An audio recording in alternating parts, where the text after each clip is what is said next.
Sa number 2 Office of the Civil Defense ang nagpagwa sang pyroclastic density current sukon PDC Alert sa 5 ka mga banwa kag syudad.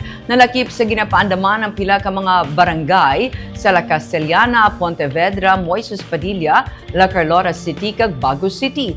Ang PDC nagatumod sa mainit nga flow sang volcanic ash, gas kag debris nga tuman kadasig kag labing makahalalit. Sa La Castellana, 9 ka mga barangay ang nalakip sa PDC hazard. Sa Moises Padilla naman, 4 ka mga barangay ang nalakip. Sa La Carlota naman 3 kag sa Bago City 2. Sunod sa OCD, ini nga mga barangay ang delikado kag maigo sa nga pyroclastic flow sa tion nga magalupok ang bulkan Kanlaon. Ginabisuhan ang publiko nga dapat mangin alerto kag sa tanan nga tion maghalong. Dapat man nga magsunod sa otoridad labi na nga nagapabilin ang threat sang paglupok sang bulkan Kanlaon. Nagapabilin sunod sa OCD sa alert level 3 ang bulkan kag posible nga sarang ini mapasaka sa alert level 4 sunod sa FIVOLC. Sa piha ka bahin, nagsugod ang Bago City DRRM sa pagpakaayo sang temporary nga relocation area kag posible